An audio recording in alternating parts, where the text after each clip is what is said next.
Now that we have a task set up, we can go into our dashboard and click into it. So clicking into a task shows you the individual task view. Let's go through each of the features one by one. Over here on the upper right, we'll see the delete button. So the delete button deletes the task itself, but also all the associated event records that it caught. Terminate deletes the task, but it doesn't delete the event records. It keeps them in the database. And pause is a pause button. Just like in videos and music, you can replay the task afterwards. Next, these cards at the top are the associated event types. If there's more than 4 of them, you can click the drop down over here and see all of them. It basically just tells you which event types are running in this task. So for example, in this task, I'm counting how many vehicles are coming in and out, how many times people were detected in the zone, etc., etc. Next is our snapshot of the event record. It's a screenshot of the event that was caught, and this is the same image that's going to be fed into a VLM if you have that enabled to do additional contextual reasoning. Now, this view can be toggled with or without the bounding boxes. Here by default, it has the bounding boxes on. You can click over here to turn it off. And you can also enable video recording, which records 15 seconds before the event happened and 15 seconds after by going to your settings, going over to video recording and enabling which one you want the video recording feature to be on.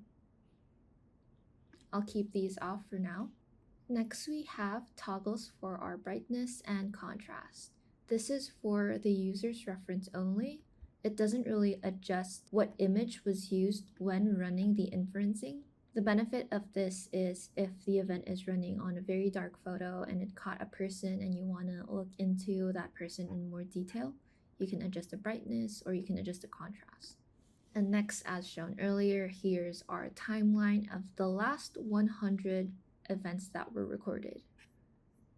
Scrolling down over here, we have metadata related to that event. It tells you what type of event we looked for, the ID of that event record, and some more details over here. You can also go through each event record by pressing the left and right buttons over here. Next, we can see an edit button over here. In this feature, we can adjust if the event record is true or if it's a false alarm or if you want to leave it for later. By default, it's set to be confirmed, but over here we can say that it's a confirmed record and we can even add some descriptions. Here we can say that it's confirmed that a vehicle entered the frame, and we can just update that. Lastly, clicking into the details shows you the individual objects that were detected and the same metadata that we saw earlier. We also see the history of the event records validation over here. If we decide later on that actually this is a false alarm, we can change this and it updates in this timeline. Going back to the objects that were detected in each event record, you can also toggle this eye icon if you want to focus on just some specific objects, and you can also get additional information on its width and height and its confidence level.